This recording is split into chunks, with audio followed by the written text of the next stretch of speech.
પાનોલી ઉમરવાડા માર્ગના નિર્માણ કાર્યની ગુણવત્તાને લઈને ફરી એકવાર પ્રશ્ન ઊભા થયા છે। પાનોલી ઉમરવાડા માર્ગના નિર્માણ કાર્યની ગુણવત્તાને લઈને ફરી એકવાર પ્રશ્નો ઊભા થયા છે।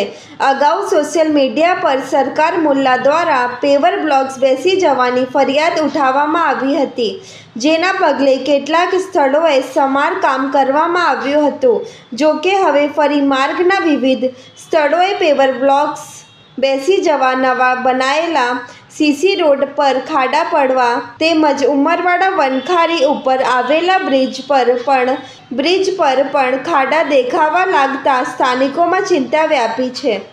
અરજીમાં જણાવાયું છે કે અગાઉની રજૂઆત બાદ કેટલાક સ્થળોએ પેવર બ્લોક્સ બદલવામાં આવ્યા હતા, છતાં હજુ પણ અનેક સ્થળોએ પેવર બ્લોક્સ બેસી ગયા છે। ઉપરાંત નવા બનાયેલા સીસી રોડ પર નાના મોટા ખાડા પડી ગયા હોવાનું અને ઉમરવાડા વનખારી બ્રિજ પર પણ ખાડા દેખાવા લાગ્યા હોવાનું રજૂ કરવામાં આવ્યું છે।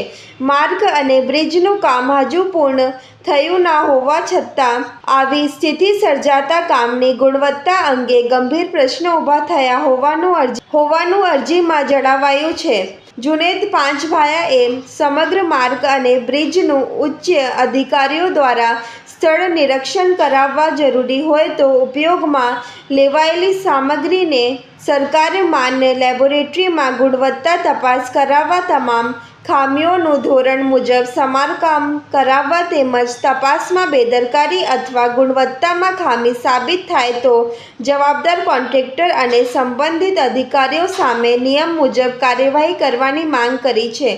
જાહેર હિત અને જાહેર નાણાંના યોગ્ય ઉપયોગને ધ્યાનમાં રાખીને કરવામાં આવેલી આ રજૂઆત બાદ હવે સંબંધિત વિભાગો શું કાર્યવાહી કરે છે તેના પર સ્થાનિક નાગરિકોની નજર મંડરાઈ છે।